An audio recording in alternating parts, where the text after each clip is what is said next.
आज का टॉपिक है centre of mass of rigid body. तो सबसे पहले सेंटर ऑफ मास पढ़ चुके हैं। सेंटर ऑफ मास क्या है? पूरी बॉडी के ऊपर एक ऐसा पॉइंट जहाँ पे सपोज करके चलते हैं कि उस पॉइंट पे सारा बॉडी का मास कंसंट्रेटेड है।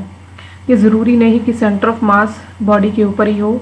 ये सेंटर ऑफ मास का जो पॉइंट है वो बॉडी के बाहर भी लाई कर सकता है। जैसे कि इन केस ऑफ रिंग के केस में सेंटर ऑफ मास बॉडी के आउटसाइड लाई करता है।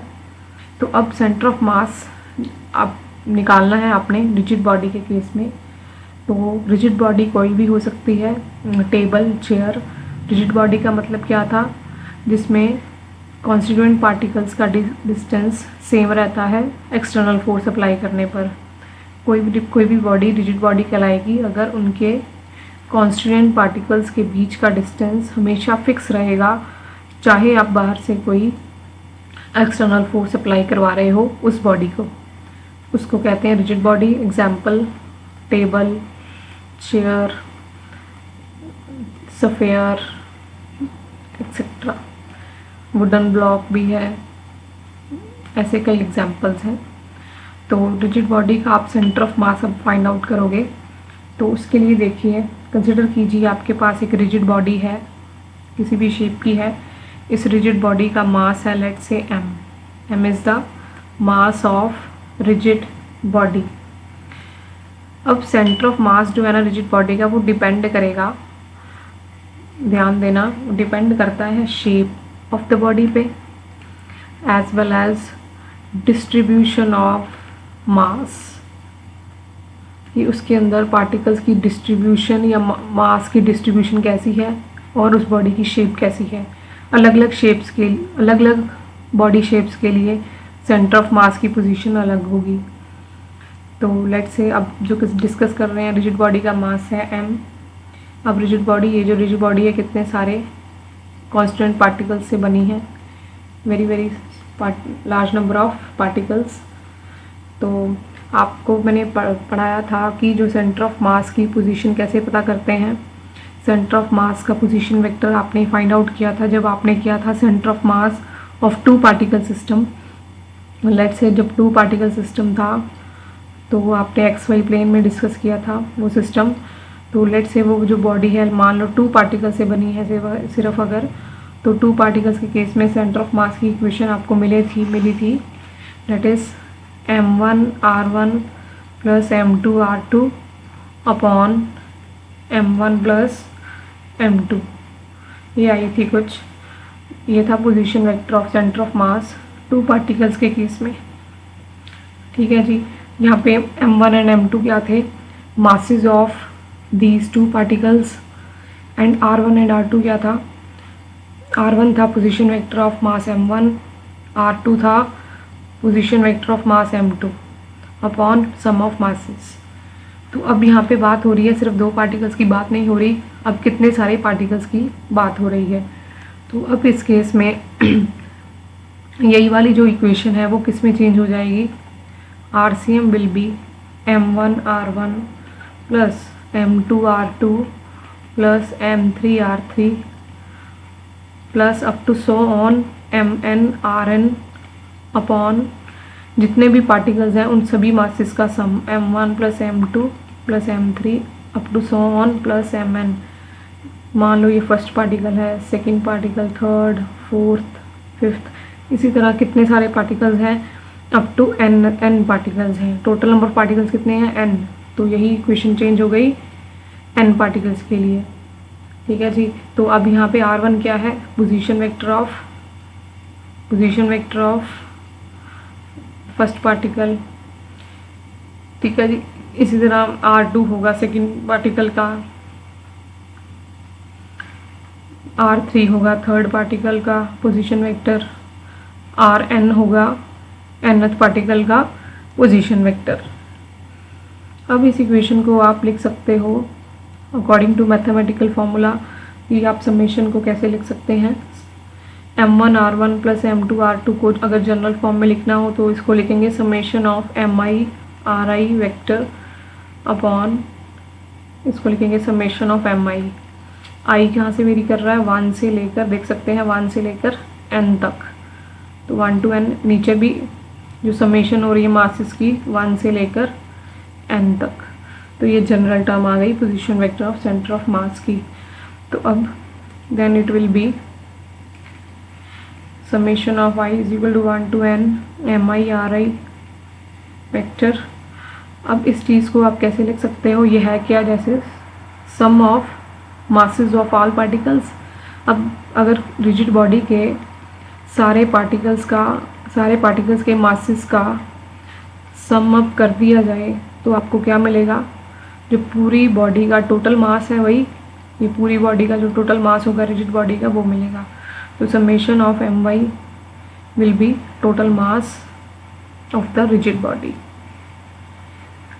अब यहाँ पे कंसिडर कीजिए, अब इस चीज़ को सॉल्व करने के लिए हम ये मान के चलते हैं कि मान लो अगर रिजिड बॉडी में जो पार्टिकल्स हैं उनकी डिस्ट्रीब्यूशन डिस्क्रीट ना होते हुए कॉन्टिन्यूस होती, मतलब पार्टिकल्स की डिस्ट्रीब्यूशन कैसी हो, कॉन्टिन्यूस होती, मीन्स जो पार्टिकल्स हैं वो ऐसे, ये पूरी जो बॉडी है रिजिड बॉडी वो ऐसे स्मॉल एलिमेंट्स में डिवाइड होती। मान लो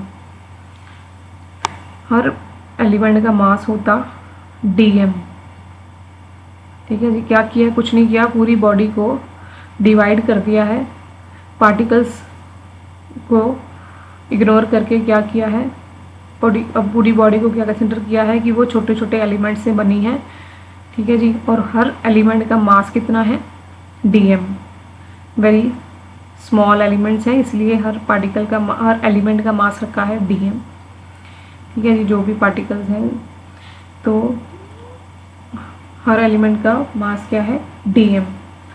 देन अब इनमें से आप कंसिडर कर लो, तो dm, आपने कोई भी एक एलिमेंट उठा लिया dm, स्मॉल एलिमेंट dm, उसका पोजीशन वेक्टर क्या है, लेट्स से r वेक्टर, ठीक है जी। तो इसी तरह, तो अब आपको पूरी बॉडी के लिए अगर आपको निकालना है, पूरी बॉडी के लिए अगर आपको क्या करना पड़ेगा, सम करना पड़ेगा सभी स्मॉल एलिमेंट्स का, that is dm plus dm up to so on. तो आपको ये चीज़ पता है, ये मेथड आपको कैसे कर सकते हैं इजीली, ये with the help of integration, क्योंकि इंटीग्रेशन में हमने किया था कि आप कोई भी चीज़ को क्या करते हो, छोटे छोटे स्ट्रिप्स में डिवाइड कर लेते हो या छोटे छोटे स्मॉल एलिमेंट्स को, तो फिर उसकी सिंप्लीफिकेशन के लिए इंटीग्रेशन मेथड यूज़ किया जाता है। तो इसी तरह हमने यहाँ पे फिर लिखा कि इफ़, कंसिडर कीजिए जो बॉडी है वो क्या बनी है, is made up of small elements, ठीक है। और ईच एलिमेंट का मास कितना है, ईच हैविंग मास dm। तो जिसकी वजह से, तो अब आपके पास ये जो फैक्टर है ऊपर वाला दिस वन, ये किस में चेंज हो जाएगा, दैट इज़ इंटीग्रेशन में, क्योंकि आपको समेशन करना है सभी एलिमेंट्स का।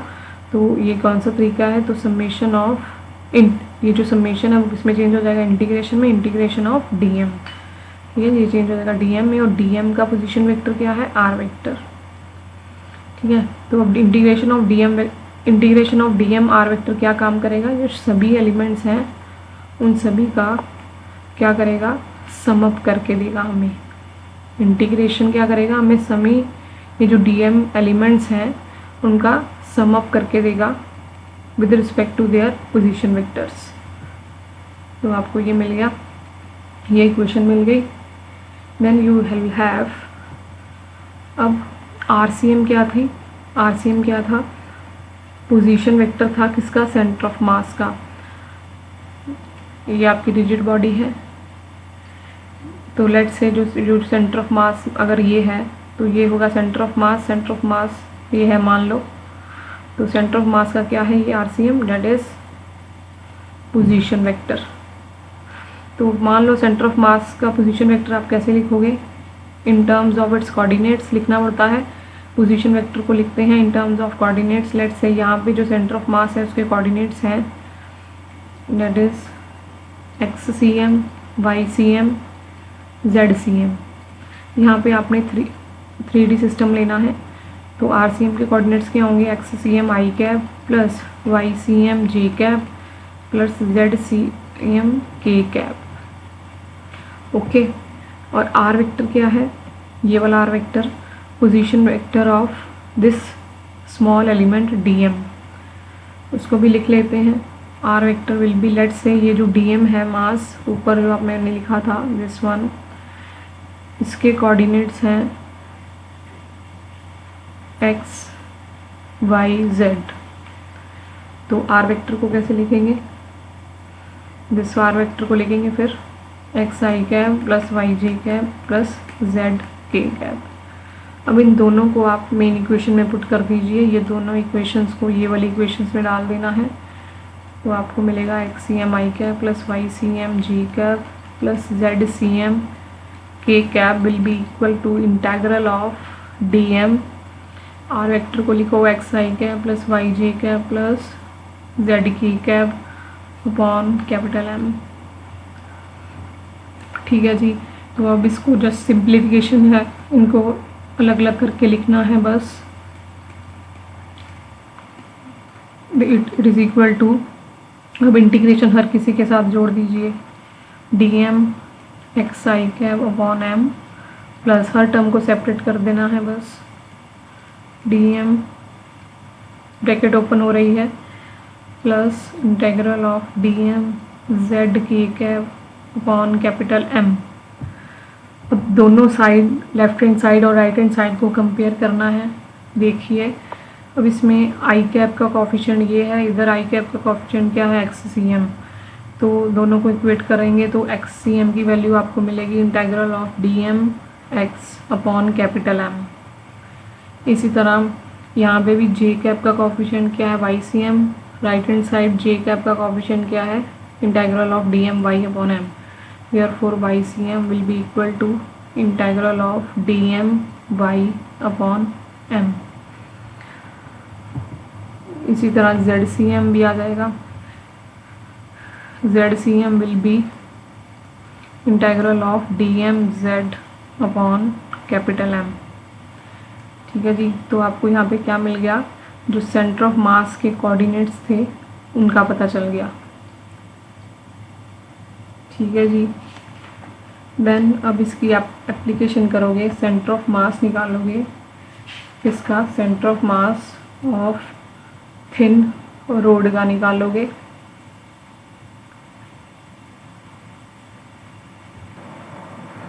ये अब इसकी एप्लीकेशन है, सेंटर ऑफ मास पता करना है आपको एक थिन रोड का।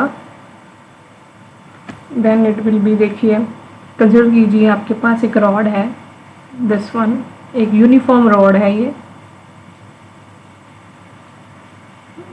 XYZ प्लेन में लाई कर रही है। एक्चुअली ये X एक्सिस के अलॉन्ग पड़ी है और XYZ। ठीक है जी, ये लाई कहाँ पे करिए, सिर्फ X एक्सिस के अलॉन्ग। ये जो कंसिडर कीजिए आपके पास क्या है, एक यूनिफॉर्म रॉड। लेट M क्या है, इसका total mass of road. L क्या है, length, total length, means origin पे है इसका एक एंड, यहाँ से लेकर यहाँ तक टोटल लेंथ L है।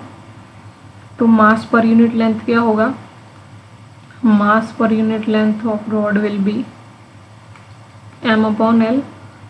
ये कैसे आया, क्योंकि देखो यूनिटरी मेथड ले सकते हैं, मास इधर लिखिए लेंथ L है जब, तो मास कितना है M। आपको यूनिट लेंथ का निकालना है, तो मतलब जब लेंथ 1 होगी तो मास कितना होगा, M अपॉन L। ठीक है जी, तो इसीलिए M अपॉन L आया मास पर यूनिट लेंथ। देन कंसिडर कीजिए, अब आपको जो सेंटर ऑफ मास निकालना है, मतलब इसका मतलब क्या है, आपको सेंटर ऑफ मास के कोऑर्डिनेट्स पता करने हैं।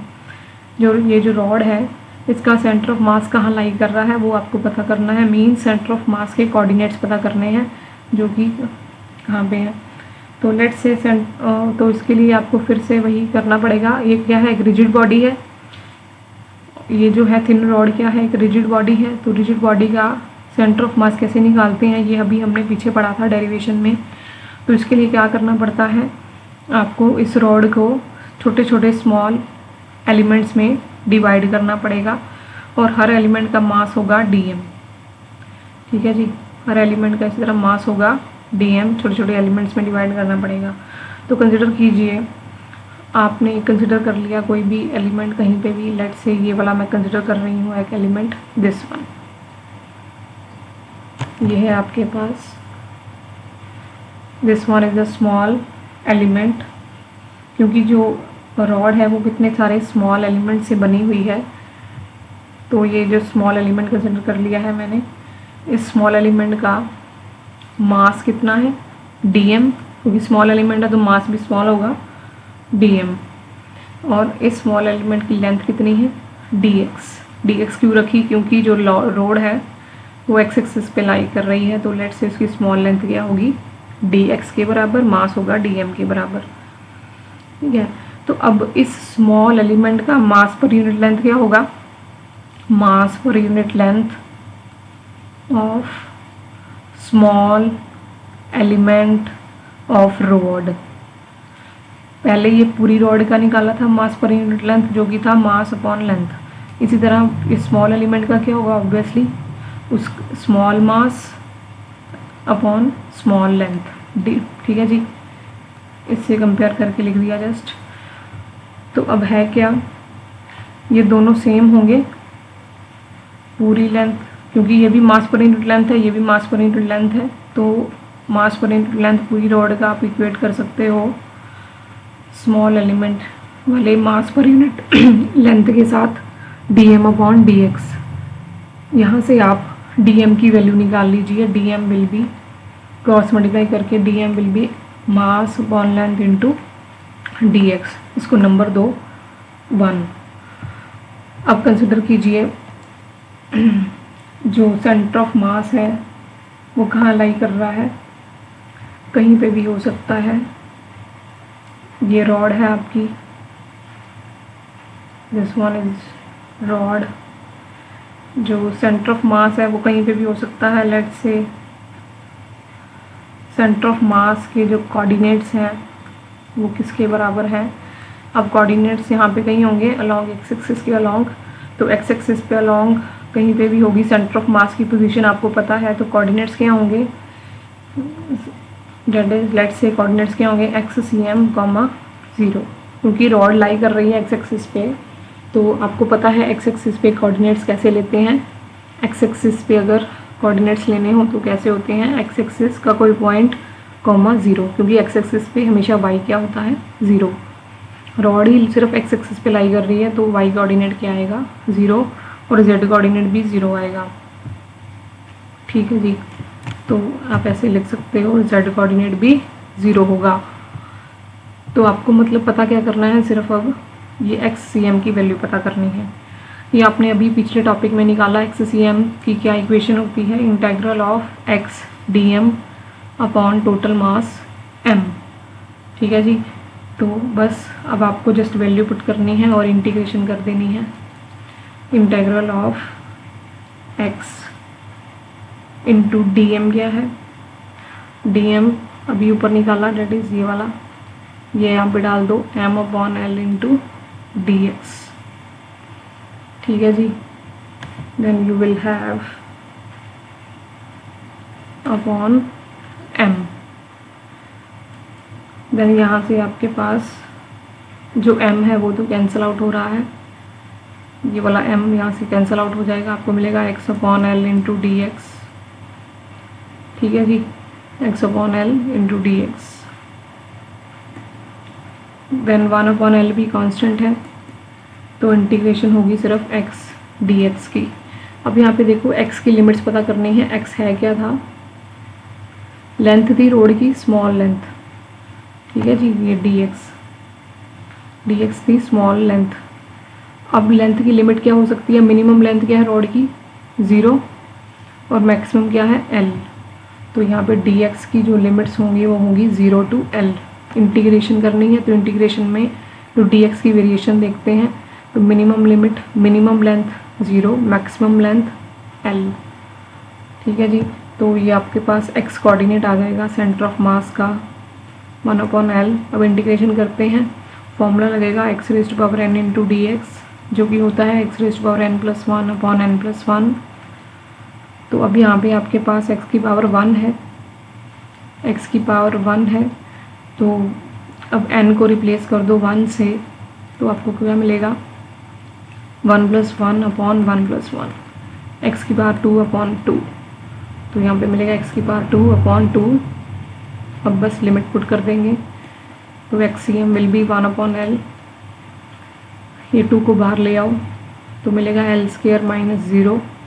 x को रिप्लेस किया एक बार L से माइनस एक बार 0 से, क्योंकि अपर लिमिट पहले पुट की L, देन लोअर लिमिट 0। तो XCM विल बी L²/2L। तो ये आपको मिला L/2। तो यहाँ पे आपको पता चल गया XCM जो कोऑर्डिनेट है, मतलब x कोऑर्डिनेट है वो कहाँ पे है, L/2। तो मतलब XCM जो सेंटर ऑफ मास होगा वो कहाँ पे लाई करेगा, अगर ये पूरी रॉड की लेंथ L है, L/2 पोजीशन पे, means centre of the road पे। तो यूनिफॉर्म रोड का आपको पता चल गया कि सेंटर ऑफ मास कहाँ प्रेजेंट होता है, at mid point of the road, means at centre of the road. यहाँ पे होगी position of center of mass की, जिसका कोऑर्डिनेट होगा L/2 0,0, मतलब एट मिड पोजीशन पे वो लाई करेगा। ठीक है जी, ये पता चल गया आपको। देन यही आपको पता करना था, hence XCM is equal to L/2।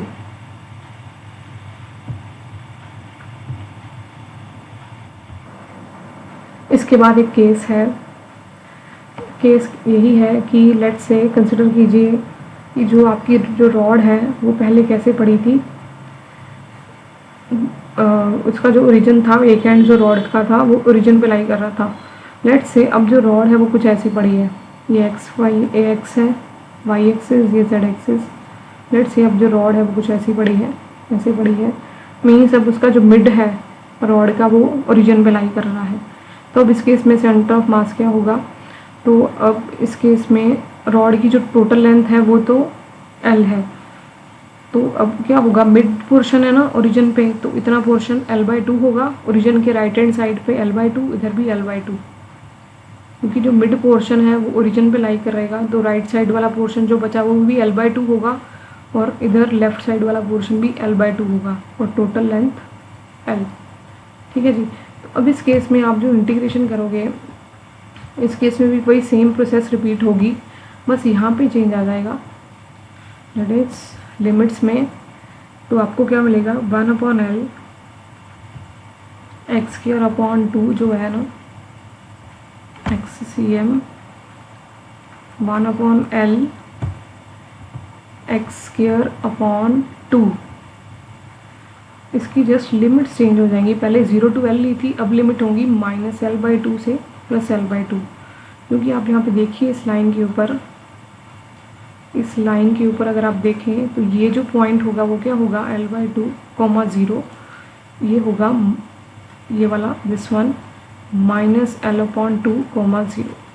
ठीक है, इसीलिए तो आपको जो पोजीशन मिलेगी सेंटर ऑफ मास की वो मिलेगी 1/2L बाहर आ गया, L²/4 माइनस L²/4। ठीक है जी।